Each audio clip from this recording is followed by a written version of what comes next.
just would like to say good afternoon. I'm Susan Mescanti, the president of the Middletown Township Historical Society. Welcome today to the reveal of the contents from the time capsule sealed at the Franklin Mint on August 15th in 1969, the day the cornerstone was laid for the new facility here in Middletown Township. 2019 marks the 50th anniversary of that placement. We're happy to have many former Mint employees here. I've talked to some of you on the phone, as well as township residents and council members, and those who support and contribute to the success of the Historical Society. First, I would like to introduce the Honorable Chris Quinn, State Representative for the 168th Legislative District.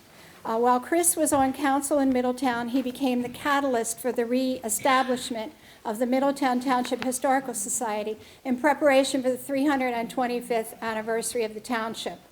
Chris served as liaison between the Historical Society and Township Council and has supported the establishment of our museum here at Roosevelt.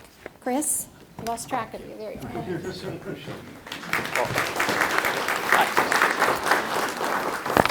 I'll be brief. I'm thrilled to see so many people come out today simply to support this effort. I'm sure everyone here is as curious as I am about what's actually in this capsule.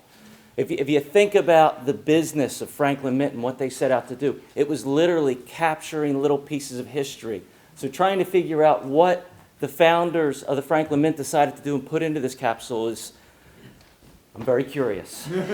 But with that, I thought I would just touch on a couple of things. I mean, obviously we all know in 1969, we were sort of in the throes of the Vietnam War. It was the end of the Johnson administration.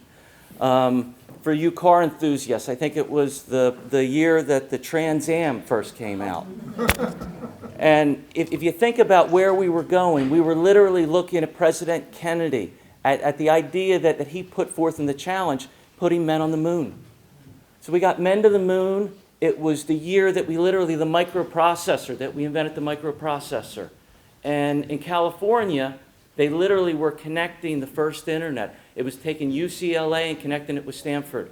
So the modern era that we see today, that we're all, and you can argue with me a little bit, that we're enjoying, this is where we've come from. And I'm someone that believes if you don't know the past, how do you chart your path forward?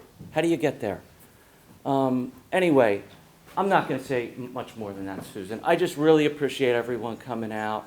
And I think together we're all just sort of waiting to figure out what's in the capsule. Have a great day. Thank you very much. Thank you, Chris. Thank you very much. Next, I would like to welcome Mr. Marvin Siegel here on behalf of his father, Joseph Siegel, the first owner of the Franklin Mint. He traveled here from New York to be with us today. Marvin is an officer level and multi-business owner with more than 20 years of DR, TV, and marketing experience. In his early career, he was a staff photographer at the Franklin Mint. He's a qualified jet pilot and an author. He is the past president of the Builders League of South Jersey. Marvin is presently the chief operating officer for Star Shop, a shopping app to address the changing shopping experience. Marvin. Thank you.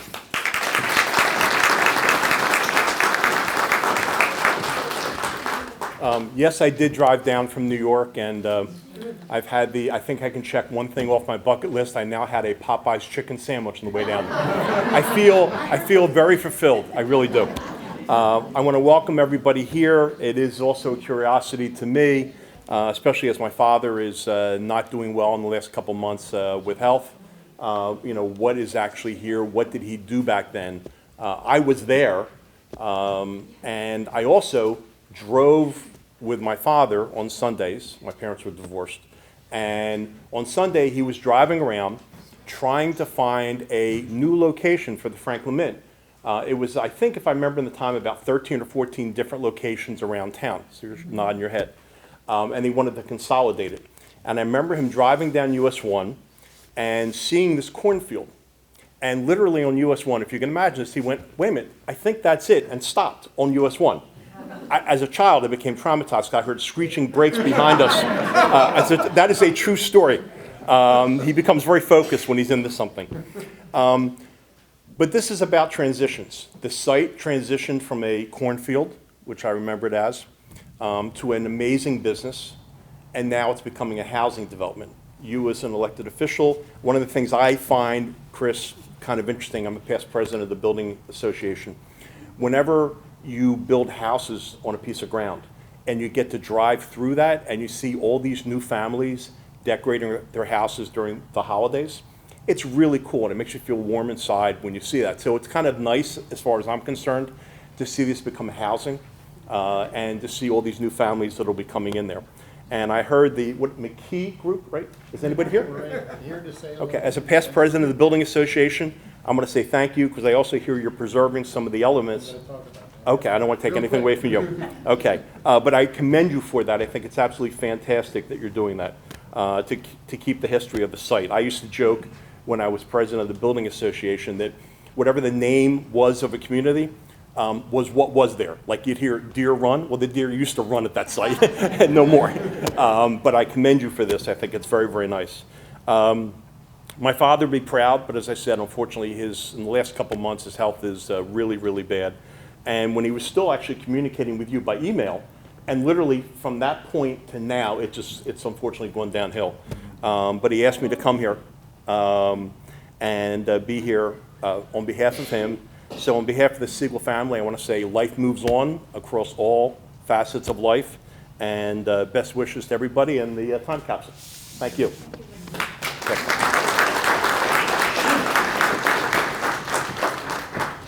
Thank you, Marvin, for that nice message. Right now, I would like to recognize Mr. Woody McKay. Now, Woody should be up here, but he's somewhere in the crowd. Okay. Woody has asked me to speak in his behalf this afternoon. Woody alerted me about the existence of the capsule at the Mint office building. He would like me to share his personal comments.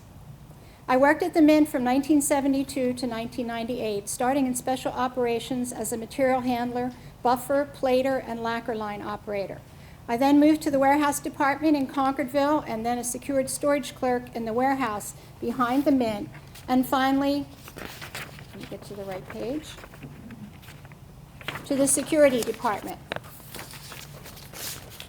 He has started a group called the Southeastern Pennsylvania Historical Recovery Group, which uses metal detectors and other equipment to recover historical artifacts. We've made recoveries for law enforcement, archaeologists, and people who have lost personal items and public service projects. When I saw the Mint being demolished on the way to work in media, I remembered that there was a time capsule behind the 1969 date stone that was due to be demolished and removed the next day. So I contacted Middletown Township Historical Society and spoke with the president, Susan, about the history to be lost forever. And she contacted the contractors and recovered the time capsule. Now me saying, the old saying, the right place at the right time. Just a few weeks past the 50th anniversary of the placement of the capsule. Thank you, Woody.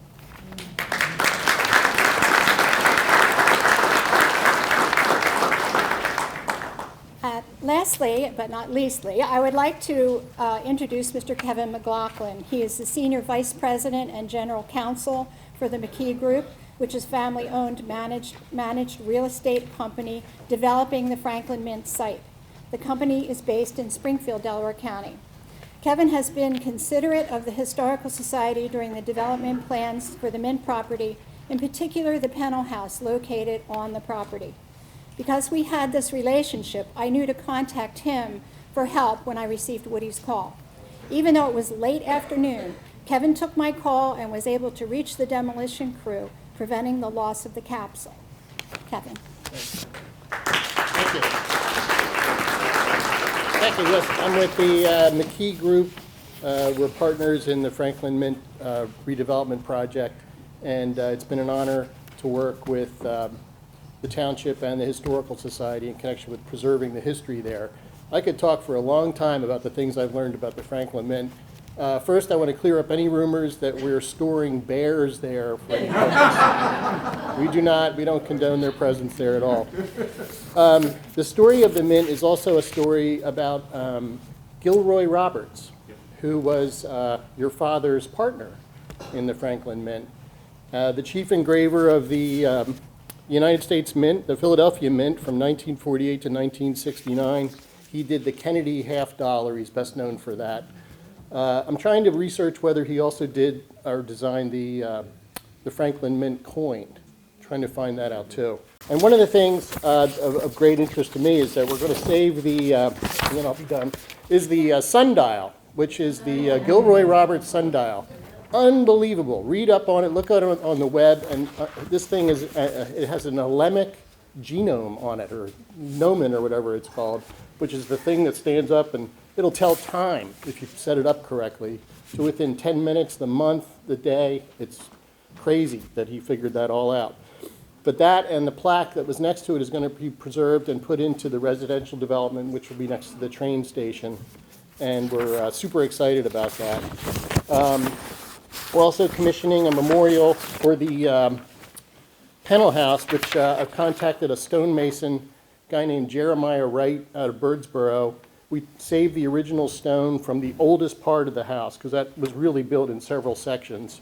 And we're going to construct, an interesting memorial with working with the society to design something that's suitable to remember it, and also to put it right on the Township Trail that will be right on Baltimore Pike, basically right where the house used to be. So we're super excited about working with the society, and I thank you for the opportunity to be here today. We appreciate it.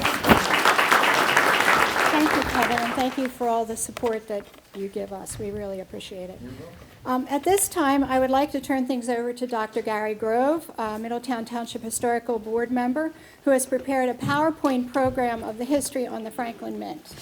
I'd like to thank you for helping send to the Historical Society a series of digitized from your dad of the Franklin Mint annual reports. And they're very nice. So we have them from 1966 and to 1973.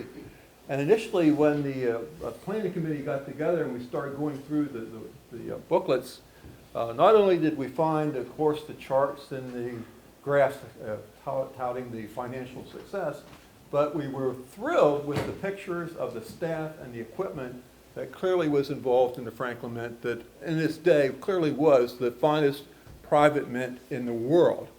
And so what the original plan was that I was going to create a PowerPoint presentation that would basically extract some of those beautiful pictures from the annual report histories, and then we would show them here. We're still going to do that. I've created a continuous loop, so after the unveiling, then in the portico here, we will have that continually running through the picture, so whenever you want to, you can go over and reminisce with them. Somewhere along the line, my mission morphed into not only creating that PowerPoint, but also providing a PowerPoint that described the history of the Franklin Mint. Now, although my lovely wife, Mary Jo, and I have worked with Joe Segel, it was while he was at QVC, not the Franklin Mint.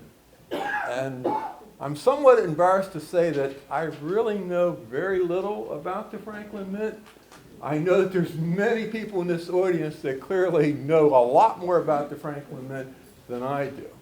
But I love doing historical research, so I felt, here's an opportunity for me to learn more about the Franklin Mint. So what I did, basically, is, although we did not have much time, so I couldn't really dwell deep into the records, I basically just started Googling Franklin Mint, Joe Segel, and so on. So what I'd like to do this afternoon is share some of the things that I found out by doing that. Let's see. Fortunately, one of the things I first found was an article that appeared in Coin Week that was written by David Thompson Alexander about the Mint. Now, don't worry, if you would like to read about it, and I would highly recommend it, because this is a really good article on the history of the Franklin Mint. Don't worry about copying down how to get there, because we are going to make this presentation available on our webpage. So, and everywhere that I could, I documented where I found the information on the web. And again, I'm not sure how well it shows up, how well it projects in the auditorium, but it's very important. If you can't read what's underlined in the red, let me read it to you, because it really tells you the overtone of this article, which is also the same tone that I'm going to have in this presentation. That is, the Franklin Mint was a worldwide marvel of merchandising conceived in the fertile mind of Joseph, and it should be M. Segel. So again, don't always trust what you get down from the internet. I am right on that, it is M, right? Okay. So, and again, you can't always trust what's on the internet, so you always have to be very careful. And I'm always leery about the facts that come up when you look at Wikipedia. But here again, Wikipedia has done a good job. I was actually very happy to say that you kind of agree with some of the Wikipedia things as well. It is clear that Joseph Segel was born in 1931, not only in the United States, but in basically Philadelphia. And I don't think anyone would doubt that a good description of his occupation was entrepreneur. So again, Wikipedia got it right. Some people say he professionally retired for a living. Well, yeah, I would agree with that. Now, I was very, very impressed when I started reading about the biographical sketch in his early life. At the age of 13, that would be 1944, and World War II is being waged, he starts a very successful printing business. In 1947, when he was 16, he entered the Wharton School of Business at Penn. And again, 4 years later, he graduates with a Bachelor of Science in Economics. His professors were so thrilled with him that they asked him to stay on as a graduate student and to teach the introductory marketing classes. So there's no question that he really knew his stuff. Even as a young kid, he was already creating businesses. While he was a graduate student at Penn, he also started another business called Advertising Specialties Institute. It was his first significant business, but again, it was very innovation. He started doing things that now people take for granted, but he was the first to create a directory of services and vendors and things like that. Amazing. So there's no question that when you talk to someone at the Wharton School of Business, they're very proud. They considered him to be a very distinguished alum. And again, here's a paper that came in one of their alumni journals, and he's described as the king of the startups. Now that was actually a phrase that was created by Forbes magazine. It wasn't just Wharton. And again, it was taking knowledge of him starting both Franklin Mint and QVC. However, he started a lot more than just those two companies. Those are the ones he's best known for. But he actually started, we're not quite sure, it's at least over 20, because I can find a list of 22 right there, and it doesn't even have his 1944 printing company in it.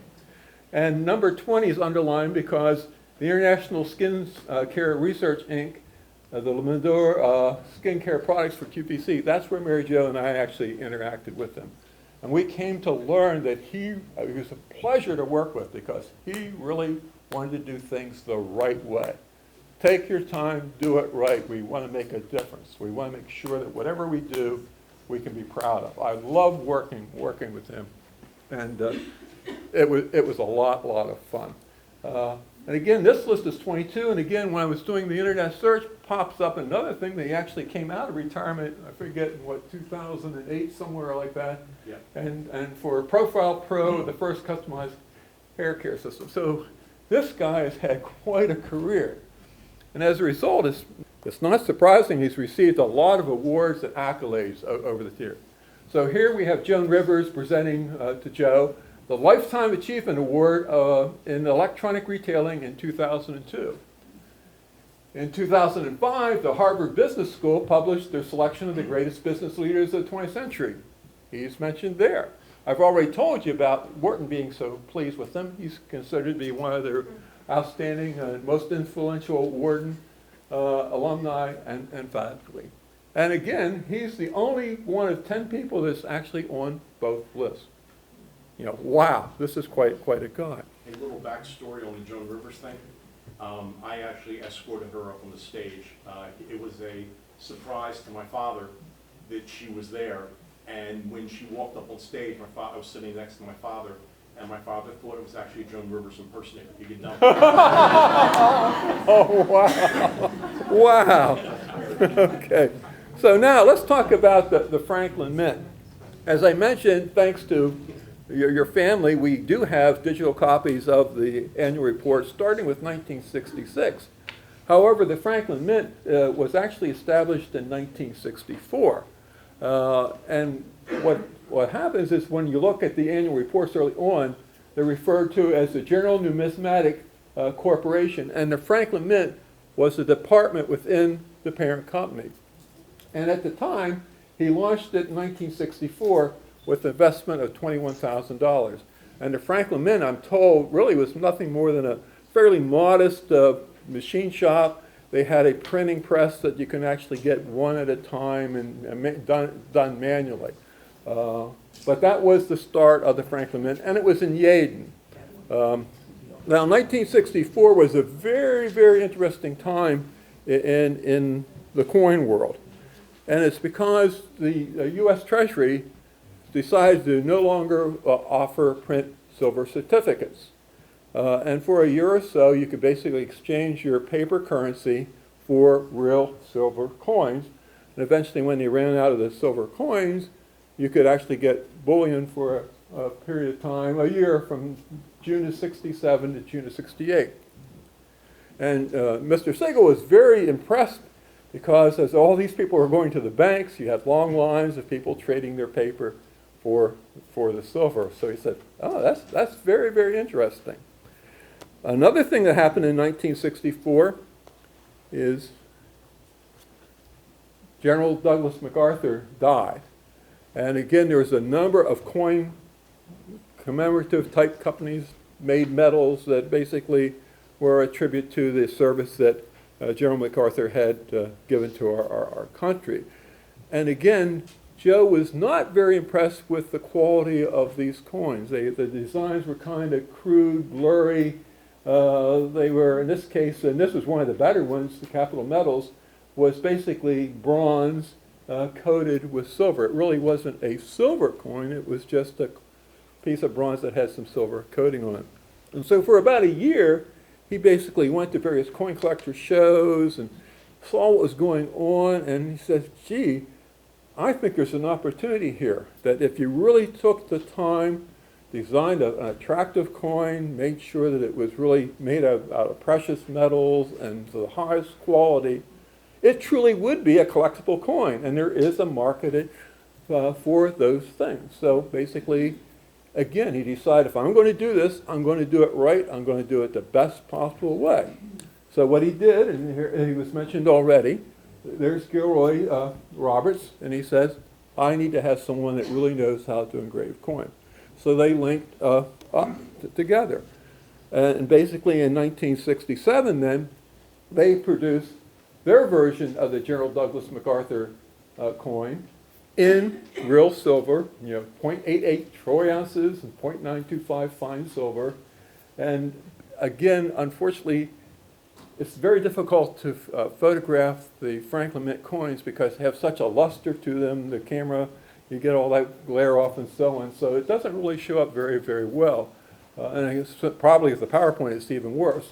But if you look at these coins, their details are unbelievable. The feathers in the eagle and the sharpness of the stars. It's best appreciated if you have a magnifying glass so you can really see the fine workmanship that's really in these types of coins. So again, this is what's happening. And of course, clearly a milestone in the history of the Franklin Mint is the fact that these two guys got together. And as already Kevin has mentioned, that he was at that time the U.S. Mint chief engraver.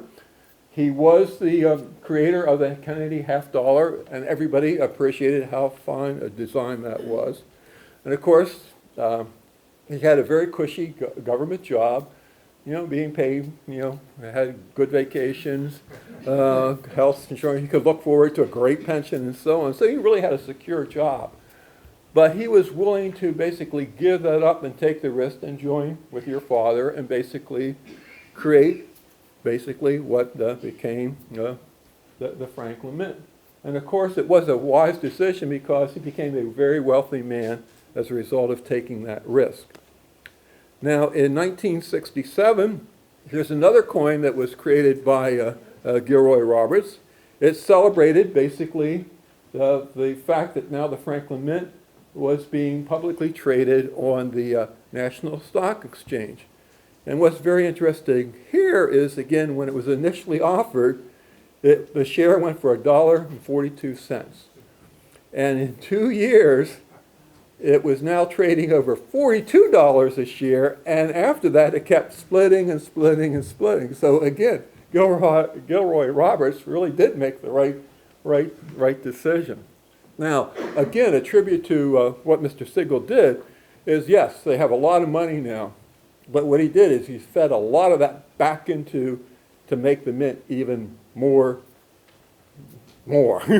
And of course, they needed to buy some silver because they're going to be minting a lot of coins. So some of the money went to the silver, and again, the security around that must have been fantastic. But more importantly, he also decided I need to have a first-class facility in which there's first-class people working to make the finest products possible. And that led to basically the Franklin Mint in Franklin Center.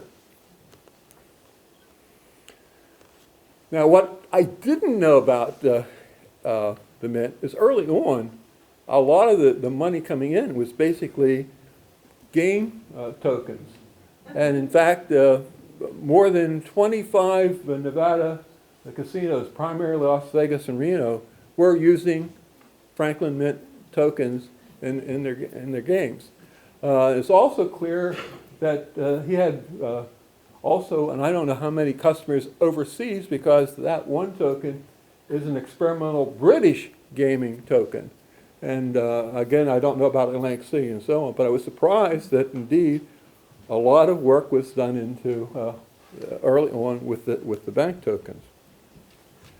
I did know that the Franklin Mint was responsible not only for making commemorative medals and gaming tokens, but also producing real coins that could be used as currency for a variety of countries. What I did not know is how many there were, and there was a whole lot of them.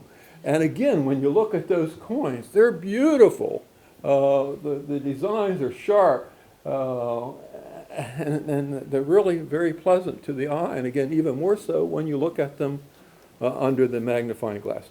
Now, I was really intrigued by the one in the corner here, the pattern proof and again, I think I'm pronouncing it right now, about franklinium.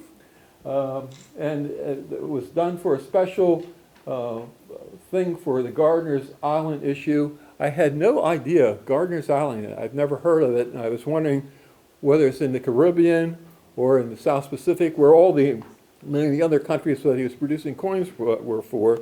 But no, it turns out that Gardiner's Island is about 3 miles off of Long Island in New York, and it is a private island that's been owned by the same family for nearly 400 years. And to be invited to the island, you have to be on the AAAAAA infinity list. I've never been there, nor do I think I'll ever be there. But what we should be interested today, again, that coin was struck in franklinium. And franklinium, again, please correct me if I'm pronouncing it wrong, because I'm sure people in here know it. It was a special mixture of copper, nickel, but it's not bronze. It had a bit of collinium in it. And it was patentable. It was a proprietary mixture that he could get patent. And what he was hoping to do, why he made the proof set, is because he wanted to show that this was a good material to make coins with. And of course, the U.S. Mint no longer was printing in silver. They needed something to print the coins in. And he was hoping it would be that. But the Mint didn't bite because it was patented. He was the sole source of it. It would have worked out great if they said yes, because he would have a monopoly. But they chose not to. But again, it's an indication he's always thinking, what can I do, what can I do, what can I do? Here's another beautiful example of a Franklin Mint coin. It's an inaugural coin. There is a book called The President's Medals where they talk about the history of the inaugural coins. There's a very interesting history here. Again, we're talking about the inauguration of Richard Nixon and Spiro Agnew, so there's a lot of interesting stories you could talk about with those two. But it turns out that it's very coveted. There are a number of companies that can make commemorative coins for the elections of the presidents, but there's only one that can be chosen by the inaugural committee as being the official coin. So Joe Segel's sitting in the negotiating with the inaugural committee, and they tell him that his leading contender has already said, we can guarantee that we'll sell 750,000 of these. And Joe basically says, oh, I understand that's probably what they can do. However, if you buy our Franklin Mint coin, it will be $1 million that we'll guarantee. And he pulls out his checkbook and is willing to put his money where his mouth is. Not only that, he pulls out coins that Gilroy Roberts has already designed. They've actually struck them in proof so the committee could actually, in their hands, see what the final product was going to be. And they were, again, beautiful coins. They had no hesitation saying, we're going with the Franklin Mint. And again, what he did is, in addition to the coins, there also is an associated sterling silver plate, the bigger plate. And again, you're not surprised that he made a lot more money than $1 million. So it was a very, very successful issue. And indeed, 4 years later, when the Democrats had to decide about who's going to make the inaugural coins, the official inaugural coins for Jimmy Carter, they had no hesitation picking, again, the Franklin Mint. And here's an example that's actually now in 24 karat gold. Now, of course, we're talking about gaming tokens and commemorative medals and things like that. I think what the Franklin Mint is most known for is the fact that they had these collector series of coins. And again, this is another example of how brilliant, pun intended, Joe's thinking was in terms of marketing strategy. He created what was called the Franklin Mint Collectors Society. And instead of getting a printed membership card, you also got a medal each and every year. And that was a big thing. It was an exclusive club. It came with privileges. One of the things they could do is within the Mint property, there was a special room where they could assemble, meet, and look at the coins and do all that. They could also give suggestions to the Mint on what types of coins they like to see in the commemorative series and helping with the designs and so on. They could subscribe to those coins in advance. And one of the advantages to subscribing is that they basically would send those coins to you in the mail. Now, sometimes they were limited production, so the only people that could get them were the actual members of the Franklin Mint Collectors Club. But sometimes the issues were very much bigger, so the public could avail themselves to buying the coins. The members still got theirs in the mail. The general public had to wait in long lines like this. This is the Delaware Trust Company in Wilmington, and the commemorative coin has to do with the Delaware Memorial Bridge. And again, long lines. They had to limit the sales to 1 sterling proof. Again, nice metal being printed in the coin. The bank had to limit the sales to 1 sterling silver proof per customer, and they ran out within 2 hours. And again, the Mint strategy was, okay, it looks like we're selling a lot of these, let's make some more and sell some more. No. If these are going to be collectibles, they have to be limited. So that was a limited production. They made a big ceremony that every one of them, they destroyed the die so you couldn't make any more. So Curly made them highly desirable, highly collectible. And it was a very, very success. Now, I already mentioned the plates as part of the inaugural collection. And again, in keeping with the Segel strategy, if you're going to do it, use the top-notch people. And with the plates, there was a lot of interest with Norman Rockwell. There was a whole Christmas series, and this is a really cute one with the seniors and a little mistletoe and, having some fun under the mistletoe. And there's a whole series of them. And each year they sold more and more and more of them. And again, just a typical success story because of doing things right, people appreciating that and buying into the exclusivity. In the 1972 annual report, there actually is a artwork by Norman Rockwell And again, the basic market, good news. The strength of our corporation really resides primarily in our basic product and market, the sale of coins and medals to collectors in the United States. The outlook for continued growth in our traditional business is excellent. So very, very upbeat 1972 report. We also had the 1973 report, and that's where it ends. And I wondered, why didn't we get more annual reports? Well, it turns out that Joe Segel retired from the Franklin Mint in 1973. And a lot of people said, gee, why is he doing that right now? They seem to be puzzled at this. But in retrospect, again, it's another example of how he knew what to do, when to do, and it was always the right decision at the right time. Maybe not all the time, but this time he was very, very right. And again, I'm emphasizing it because the firm was taking some steps in a very different direction.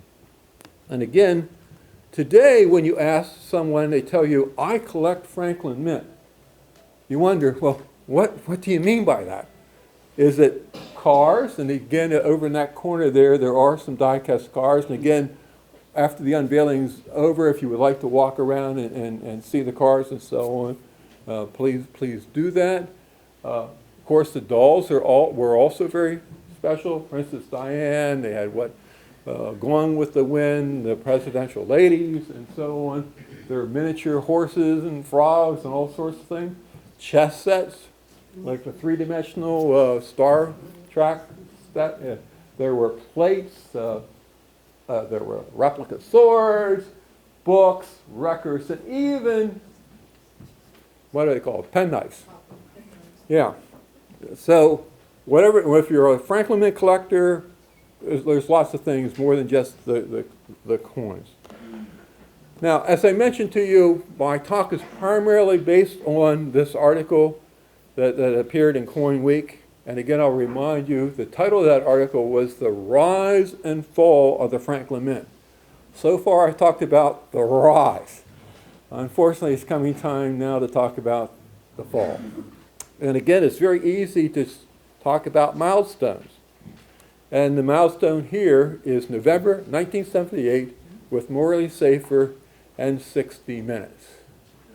Again, Morley Safer and the CBS crews went to the August 1978 American Numismatic Association Convention, and we're talking with people and making the difference between bullion value, if you melt it down, versus the premium that you paid and the values. And unfortunately, again, I tried to stress that the Franklin Mint coins are here, and there was a whole other market more down here or maybe down here. And again, 60 Minutes kind of blurred those all together, and people, and again, they did a job on the Franklin Mint. But unfortunately, the public kind of bought into this story. There was some pushback in the New York Magazine on December 4th, 1980. They actually called it the Franklin Mint meltdown. And again, they said that the Franklin Mint people were being treated unfairly. It's a different thing that what they were doing versus the others. But again, I think it's something like 25% of the Franklin Mint coins kind of were basically being melted down. And why were they being melted down? Well, it turns out, again, this was a funny time. The chart doesn't show up very well here, but this is when the Hunt brothers were trying to corner the silver market. And the 1978's here, the 1980's there, so that's what was happening. So there's a lot of Franklin Mint coins that actually ended up being melted down. And the irony of that, it actually made the remaining coins even more valuable, which was part of the story. Now, unfortunately, again, when you Google, you can find some very negative stories about the Franklin Mint. And here's probably one of the worst examples. It's titled, "A Sucker Born Every Minute, the Franklin Mint Ripoff." And basically, it's a story of a man who, for 25 years, was saving Franklin Mint coins as part of his retirement program. And he spent something like $45,000 doing that. And when he's getting ready to cash out and retire, the local dealer says, well, I'll give you $2,500 for that. Now, it turns out that this is a blog and it goes on and on and on, and there's no question that the dealer was undervaluing the true value of the collection. But again, the true value is nowhere close to the $45,000 that he invested in.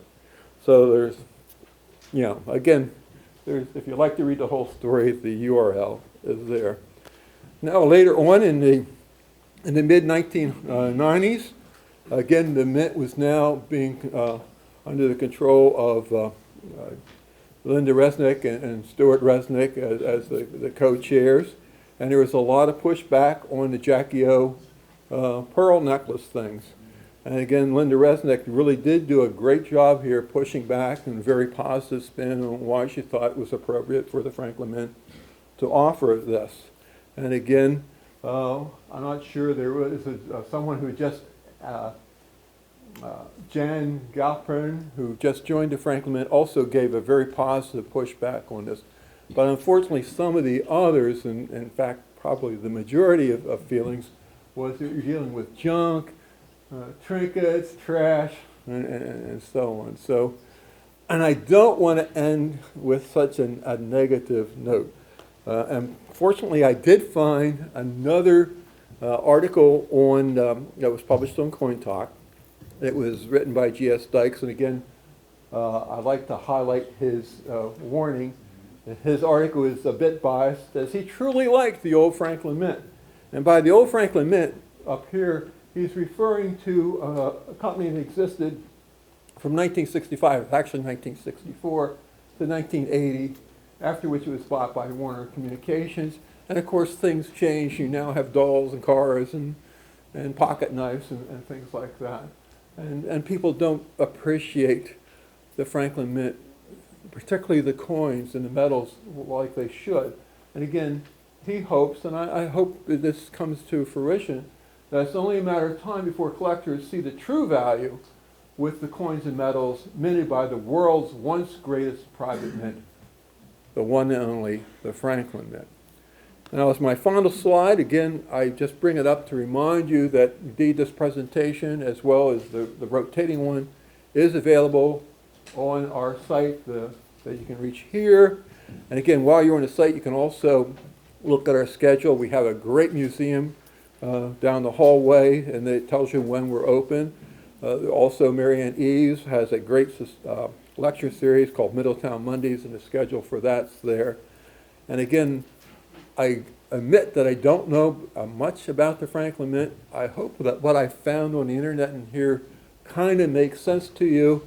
And if it doesn't, or you disagree, I would love to hear about it from you, so I basically have a more correct view of what really happened down the road on Route 1. Thank you.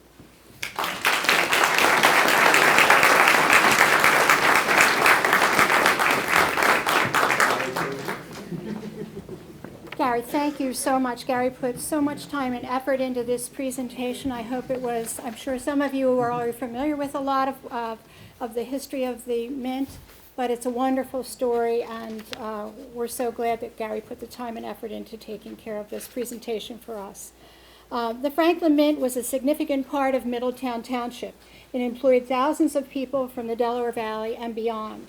In addition to the Mint headquarters, there was the Franklin Mint Museum, where collectibles were on display. And in addition to coins, collectible items were produced in the later years at the Mint. Gary referred to the car display over on the table. This is another example of the collectibles that were done there, and I would like to thank Carl Thomas, one of our board members, for his donation of this collectible for our program today.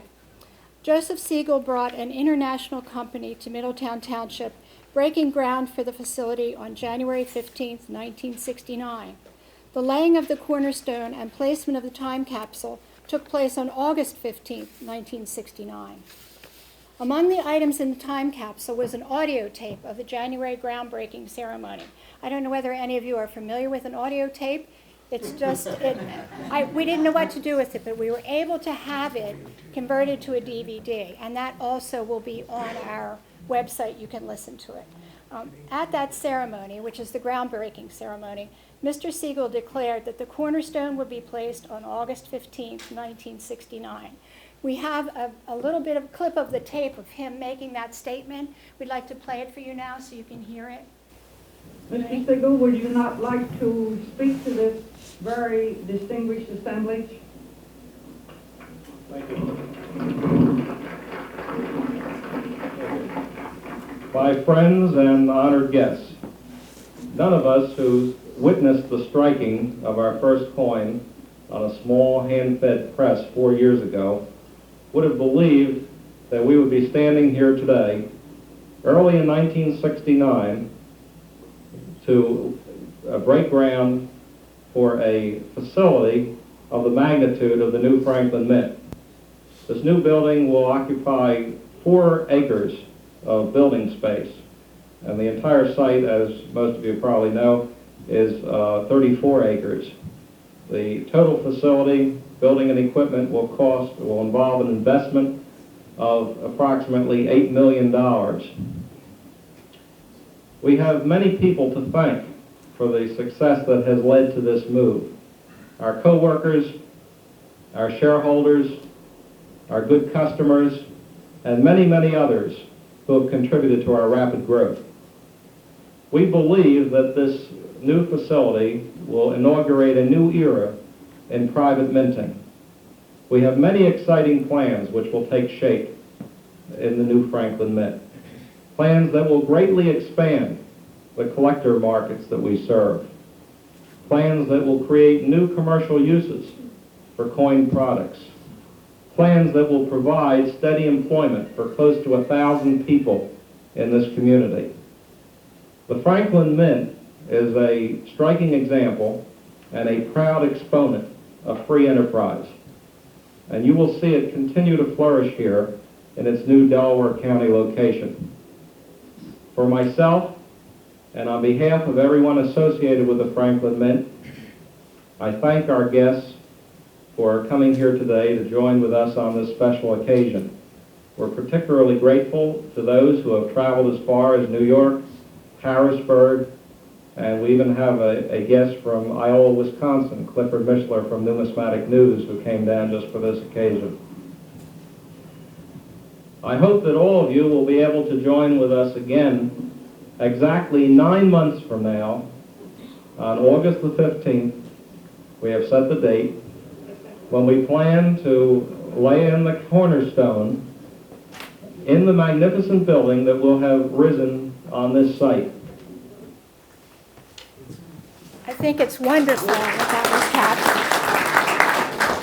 At this time, I would like to ask Marvin Siegel, Woody McKay, and Kevin McLaughlin to remove the covers on the artifacts displays.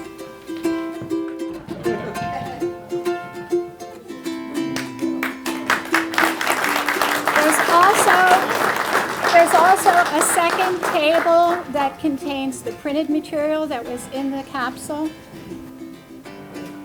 That is the actual capsule, the brass item at the back. Gary told you that the website will have the PowerPoint and the run of pictures on it, as well as the audio tape. It's in entirety. If you want to flash back in time, you will enjoy that tape so much. I'd like to thank our board members, Gary Grove, Rick Bullen, and Tony Ioratti, for the technology and content support for this program, and all the Historical Society members who helped with today's program. I want to thank you all for coming to celebrate Franklin Mint. I hope you have some camaraderie here, some friends, some memories you can share, and just enjoy the rest of the afternoon with us. Thank you very much.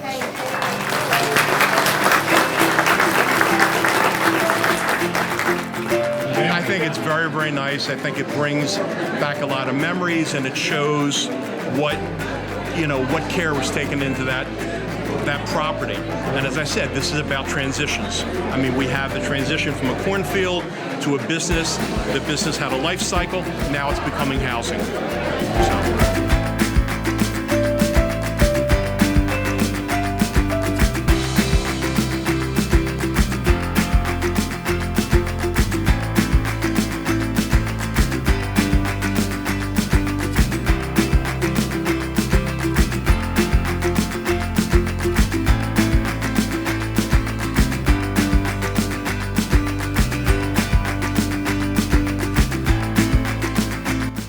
whole thinking about, I was on my way to work one morning, and I saw that they were tearing down the main part of the building. So I said, I remember that behind the cornerstone, the date stone, there was a time capsule. And I said, I wonder if anybody else knows that, if they are going to plan on keeping it, preserving it. So I contacted the Middletown Township Historical Society and was able to contact Susan, who made contact with the contractor, and she was able to contact the McKee group, who were able to recover the time capsule. I'm very excited because now it will be preserved forever in the Historical Society.